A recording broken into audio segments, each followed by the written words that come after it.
तो हमारे पास जो चैप्टर है आज का वो है सर्कुलर फ्लो ऑफ इनकम। ये वाला जो चैप्टर है सर्कुलर फ्लो ऑफ इनकम, इसमें आप देखोगे कई बुक में तो ये अलग से चैप्टर दिया हुआ है और कई बुक में ये इंट्रोडक्शन के साथ ही इसके टॉपिक मिक्स कर दिए हैं। मतलब सर्कुलर फ्लो ऑफ इनकम का टॉपिक अलग से ना करके, चैप्टर ना बना के किसी एक चैप्टर के अंदर ही इसको मिक्स कर दिया है। तो मैंने इसको सेपरेट समझ के नए पीडीएफ से मैं आपको इसको बता रहा हूँ, फिर आप अपनी बुक से रीड कर लेना। शुरू करें फिर इसको। सबसे पहले हमारे पास देखो आप, हमारे पास बेसिक इकोनॉमिक एक्टिविटी कौन सी हैं। आप 11th याद करो, 11th की बिजनेस स्टडीज़, उसमें आपने पढ़ा था इकोनॉमिक एक्टिविटी होती हैं और एक नॉन इकोनॉमिक एक्टिविटी होती है। याद आया आपको? इकोनॉमिक एक्टिविटी होती हैं और क्या होती है, नॉन इकोनॉमिक एक्टिविटी। तो आपने वहाँ पे पढ़ा था इकोनॉमिक एक्टिविटी वो होती है जिससे हम मनी जनरेट करते हैं, जिससे हमें कुछ मिलता है, और नॉन इकोनॉमिक वो होती हैं जिसमें हमें कुछ पैसे नहीं मिलते, हम ऐसा कोई काम करते हैं जिसमें सेवा भाव होता है। ठीक है ना? तो यहाँ पे इकोनॉमिक्स में कौन सी एक्टिविटी हम पढ़ने जा रहे हैं, इकोनॉमिक एक्टिविटी। तो पहले हमारे पास देखते हैं कितनी एक्टिविटी है जिसे इकोनॉमिक में बांटा गया है। प्रोडक्शन, कंजम्पशन, कैपिटल फॉर्मेशन, तीन चीज़ों का कॉन्सेप्ट है हमारे पास। ये सारी इकोनॉमिक एक्टिविटी हैं, प्रोडक्शन, कंजम्पशन और कैपिटल फॉर्मेशन। अब प्रोडक्शन क्या होता है जी? कोई नई बात तो सुन नहीं रहे आप, प्रोडक्शन के बारे में तो आप जानते हो। तो इसका एग्जाम्पल पढ़ लो आप जो नीचे दिया हुआ है। सबसे पहले, a baker buys wheat flour worth 20,000 and convert it into bread. वो क्या लाया? आटा लाया 20,000 रुपये का और ब्रेड उसने बना दी, which is sold for ₹30,000। So the value addition उसने कितना कर लिया बताओ? 10,000। तो यानी एक प्रोडक्शन की एक्टिविटी से उसने कितने का वैल्यू एडिशन कर लिया? 10,000 का। तो एक एक्टिविटी तो ये हो गई इकोनॉमिक एक्टिविटी, यानी उसने इकोनॉमिक एक्टिविटी कर ली, 10,000 रुपये का उसने प्रॉफिट कमा लिया। ये एक प्रोसेस हो गया हमारे पास, production process. Clear? Raw material को हम लाए, हमने उसको फिनिश प्रोडक्ट में बनाया और उसको अल्टीमेट कस्टमर को बेच दिया। ये हमारा हो गया प्रोडक्शन प्रोसेस। क्लियर? अच्छा, दूसरी एक्टिविटी जो हम लोग करते हैं, कंजम्पशन, जो मैं और आप करते हैं एज अ कंज्यूमर। इसका मतलब क्या होता है जी? इसका मतलब क्या होता है, जैसे कि process of using the utility of goods and service. अब जिसने ब्रेड तो मैंने खाई होगी, आपने खाई होगी, समोसे मैंने और आपने खाए होंगे। डायरेक्ट सेटिस्फेक्शन ऑफ इंडिविजुअल, हम लोग इंडिविजुअल हैं, हमारी सेटिस्फेक्शन के लिए जो चीज़ें बन रही हैं, जो हम कंज्यूम कर रहे हैं।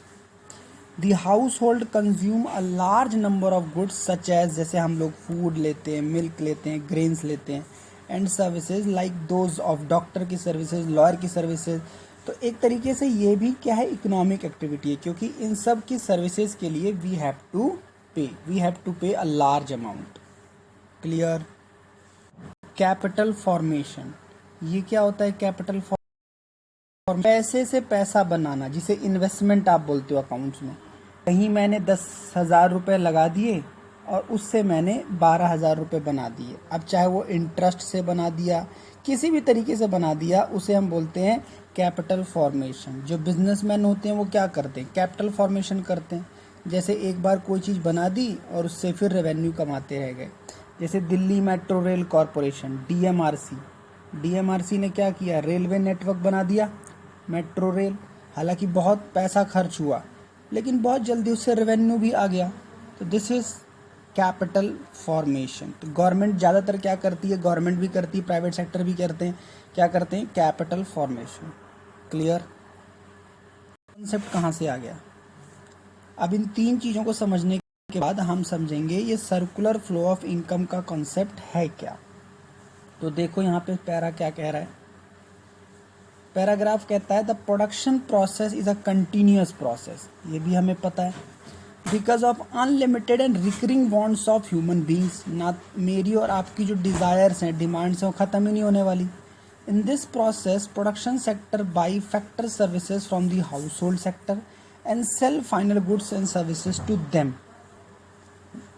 कल मैंने आपको पढ़ाया था, एक चार्ट भी दिखाया था, आज फिर से वो चार्ट देखेंगे। हम लोगों को क्या मिलता है? लेबर, कैपिटल कहाँ से मिलता है? हाउस होल्ड से, और हम उनको क्या देते हैं? Goods and services. Consequently there will be flow of factor payment from producer sector to household. हम उसको कुछ देंगे, वो हमको कुछ देगा। And flow of consumption expenditure from house hold sector to producer sector. Accordingly government की बात करें तो गवर्नमेंट हमसे टैक्स लेती है, टैक्स के नाम पे पैसे कलेक्ट करती है और फिर हमको सर्विसेज देती है ना। तो ये जो चीज़ें चल रही हैं किसके बीच में? गवर्नमेंट, कंजम्पशन, प्राइवेट सेक्टर के बीच में। यही तो सर्कुलर फ्लो ऑफ इनकम है। मैंने पैसे उसको दिए, उसने थोड़ा सा रखा, उसने उसको दिए, थोड़ा सा सेविंग किया, उसने उसको दिए। ये मनी के फ्लो को ही हम क्या बोल रहे हैं?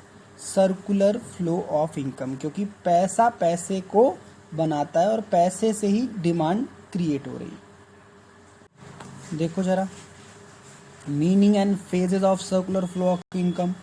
कितने फेजेस हैं, मीनिंग क्या है इसकी? तो बड़ी छोटी सी मीनिंग पढ़ लेते हैं। क्या है जी ये? It is the flow of money, income और the flow of goods and services across different sectors. अब लास्ट क्लास में हमने डिफरेंट सेक्टर्स पढ़ा था। डिफरेंट सेक्टर्स हमारे पास क्या है? ये रहे डिफरेंट सेक्टर्स। कौन कौन से हैं बताओ? House hold sector, producer sector, government sector and rest of the world. तो इन सब के बीच में जो गुड्स एंड सर्विसेज का फ्लो चल रहा है, मनी का फ्लो चल रहा है, ट्रांजैक्शन चल रही है, इसी को हम क्या बोल रहे हैं? Circular flow of income. Clear? बोलिए।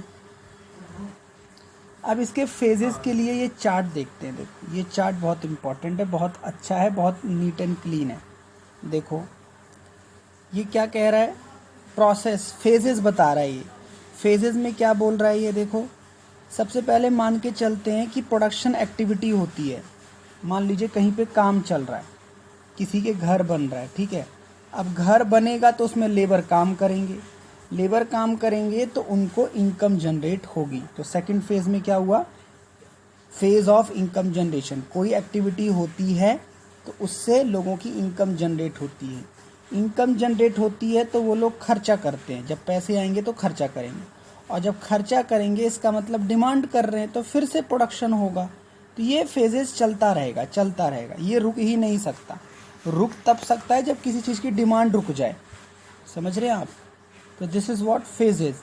प्रोडक्शन से इनकम, इनकम से एक्सपेंडिचर, एक्सपेंडिचर से फर्दर डिमांड, और ये प्रोसेस चलता रहेगा। क्लियर?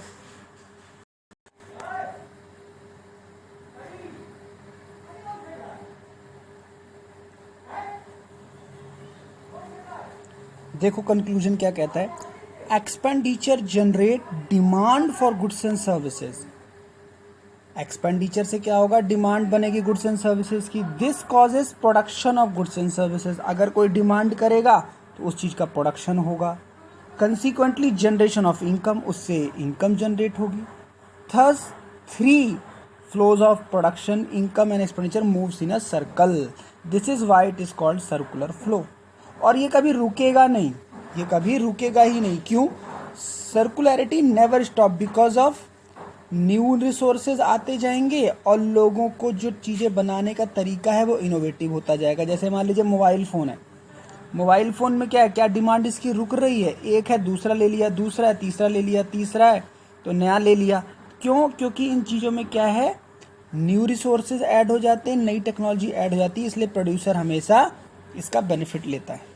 क्लियर? क्लियर? बोलो, ये प्रिंसिपल समझ में आ गया? बोलो जी बोलो। अब ये चीज़ हमने कल भी डिस्कस की थी। क्या क्या हेडिंग आ गई आपके सामने?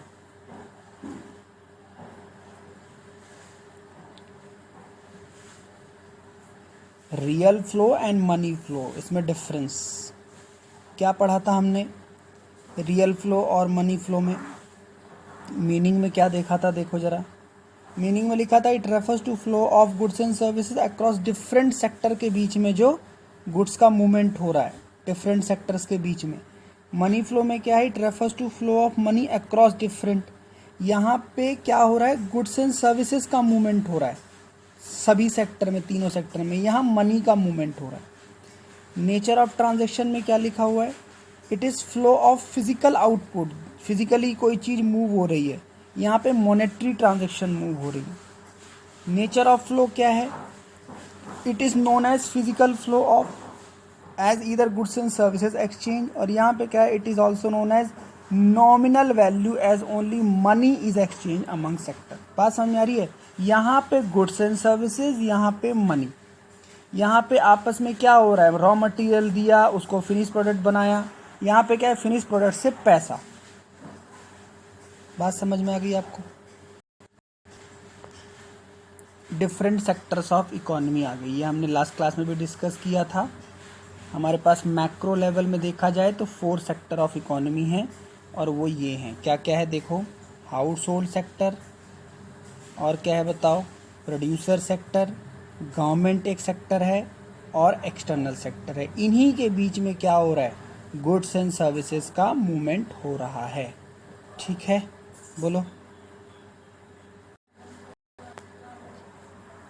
अब हम लोग इस चार्ट को थोड़ा सा डिटेल से देखेंगे, बाकी थ्योरी चैप्टर इस चीज़ का जो डिटेल है वो हमारे पास फर्दर चैप्टर में आएगा, तो सिर्फ हम चार्ट का डिस्कशन करेंगे। देखो बड़े आराम से समझेंगे। यहाँ पे जो हम देख रहे हैं, यहाँ पे 2 सेक्टर हैं, एक प्रोड्यूसर सेक्टर है और एक हमारे पास हाउस होल्ड सेक्टर है। 2 सेक्टर की बात हो रही है। अब हम बस डिस्कस ये कर रहे हैं कि इन दोनों के बीच में क्या क्या ट्रांजेक्शन्स हो रही हैं, और बीच में हमारे पास मार्केट है, फाइनेंशियल मार्केट बोल दो या मनी मार्केट बोल दो। ठीक है, ये 12th की बिजनेस स्टडीज़ का कॉन्सेप्ट है। फाइनेंशियल मार्केट कैपिटल रेस करने के लिए, money market short term funds के लिए, कुल मिला के पैसों की मार्केट बीच में खड़ी हुई है। अब आप ध्यान से देखो, नंबर 1 कहाँ है, नंबर 1 ये रहा। नंबर 1 में कह रहा है कि फैक्टर सर्विसेज जैसे लैंड, लेबर, कैपिटल, एंटरप्रेन्योर, ये सब कहाँ से कहाँ जा रहे हैं बताओ, इसका एरो कहाँ है, हाउस होल्ड से प्रोड्यूसर को जा रहा है। यानी पहले प्रोसेस में क्या कर रहा है, पहले प्रोसेस में समाज यानी हाउस होल्ड उनको दे रहा है अपनी लैंड, अपने लेबर, अपनी कैपिटल, और एंटरप्रेन्योर भी कहाँ से आया, हाउस होल्ड से आया। दूसरे पॉइंट में फिर जनरेट होगी क्या, प्रोडक्शन प्रोसेस शुरू होगा तो जनरेट होगी रेंट, वेजेस, इंटरेस्ट। ये किसकी वजह से आया, ये प्रोड्यूसर की वजह से आया। यहाँ तक समझ में आ रहा है, चार्ट समझ में आ रहा है आपको। तीसरे में क्या होगा देखो, प्रोड्यूसर, तीसरे में देखो क्या होगा, अब जब वो काम करेगा तो गुड्स एंड सर्विसेज प्रोड्यूस होंगी, फाइनल गुड्स एंड सर्विसेज होंगी, ये हाउस होल्ड को मिलेंगी। अब हाउस होल्ड उसका क्या करेगा, फाइनल कंजम्पशन करेगा, एक्सपेंडिचर करेगा, खरीदेगा उन चीज़ों को। ठीक है, उसके बाद क्या होगा, जब पैसे दोगे आप, हाउस होल्ड क्या करेगा, थोड़ा बहुत सेविंग करेगा, है ना, और मार्केट से बोरिंग्स करेगा। हाउस होल्ड कहाँ से टच में, बैंक्स के, फाइनेंशियल इंस्टीट्यूशंस के, और यही दोनों चीज़ कौन करेगा, यही दोनों चीज़ कौन करेगा, इंस्टीट्यूशंस भी करेंगे, प्रोड्यूसर सेक्टर भी करेंगे, कुछ सेविंग करेंगे, कुछ बोरिंग्स करेंगे। पैसे कहाँ से आ रहे हैं, ये पैसे दोनों के पास आ रहे हैं इस एक्टिविटी से। प्रोड्यूसर सेक्टर से पैसा हाउस होल्ड को आ रहा है, हाउस होल्ड से प्रोड्यूसर सेक्टर को जा रहा है, और दोनों से मनी कहाँ जा रही है, मार्केट में, फाइनेंशियल मार्केट। बात समझ में आई है। लीकेजेस एंड इंजेक्शंस, ये किस चीज़ का टॉपिक है, हो सकता है कई बुक में ना हो, बट यहाँ पे हम इसको कवर कर लेते हैं। लीकेज क्या है इकोनॉमी में, और इंजेक्शंस क्या है, देखो ज़रा। The circular flow exhibit identity in 3 phases. अभी हमने पढ़ा, प्रोडक्शन हो रहा है, इनकम हो रहा है, एक्सपेंडिचर हो रहा है, ये तीनों चीज़ें हो रही हैं। ठीक है, a circular flow completes with the same amount, reason being that value of production gets distributed as income and income is spent on consumption and saving। बात बिल्कुल ठीक है। जैसे मैं 12,000 रुपये कमाता हूँ तो 12,000 का ही यूज़ करूँगा, चाहे मैं उसको खर्चा कर दूँ सारा, या सेव कर लूँ, या कुछ खर्च कुछ सेव कर लूँ, 12 का 12 ही रहना है। ओके, आगे पैरा क्या कहता है, expansion of circular flow occurs when the level of production, income and expenditure rises, say 13,000, so that production 13,000, income 13,000, expenditure 13,000, On the other hand, contraction of circular flow take place when the level of production and income fall 12,000 से 8,000। दो case बोल रहा है। 12,000 से एक तो आपने 13 create कर लिया, कुछ एडिशन कर लिया, एक 12,000 से 8,000 पे आ गए। तो ये क्या है? इन्हीं दोनों चीज़ों को हम, एक को बोल रहे हैं इंजेक्शन, एक को बोल रहे हैं लीकेज। अब आप समझ गए होंगे। जब एक्सपेंशन हो रहा है 12,000 से 15,000 हो गई, आपने जनरेट कर ली, तो इसे बोलेंगे क्या? बताओ, इंजेक्शन इन सर्कुलर फ्लो। और अगर कमी हो गई, कॉन्ट्रैक्शन हो गया, ये एक्सपेंशन कॉन्ट्रैक्शन याद आ रहा है आपको? माइक्रो इकोनॉमिक्स डिमांड का वो याद आ रहा है? Expansion in demand, contraction in demand. तो ये एक्सपेंशन कॉन्ट्रैक्शन में क्या हो रहा है? अगर मनी से मनी ज़्यादा बन गया तो इंजेक्शन है, कम हो गया सर्कुलर फ्लो में तो वो लीकेज है। आ गई बात समझ? नेक्स्ट कॉन्सेप्ट हमारे पास है meaning of stock and flow. Stock क्या है और फ्लो क्या है? देखो ध्यान से। स्टॉक का मतलब क्या लिखा हुआ है? Stock variable are those variable whose quantity magnitude is measured at a particular point of time.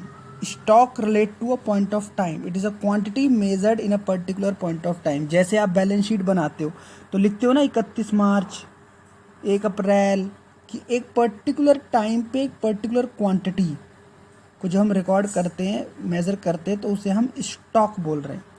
Flow क्या है? फ्लो का मतलब क्या है? Flow variables are those variable whose quantity magnitude is measured over a period of time. पूरे साल भर क्या रहा भैया, क्या कर रहे हो पूरे साल भर? Flow relates to period of time, जैसे 2020, 2021, 2022। It is measured over a specified period of time, जैसे एक घंटे में, एक दिन में, एक महीने में क्या किया। तो this is the difference between stock and flow. समझ में आया? बस तो यहाँ तक अगर हम स्टॉक एंड फ्लो को समझ गए, लिंकेज समझ गए, तो हमारे पास ये सर्कुलर फ्लो ऑफ इनकम का कॉन्सेप्ट यहाँ ख़त्म हो जाता है। Right, circular flow of income जिस बुक से भी आप करेंगे सारे कॉन्सेप्ट ऑलमोस्ट हो जाएंगे। स्टिल कोई रहता है तो आप मुझसे पूछ लेना। राइट।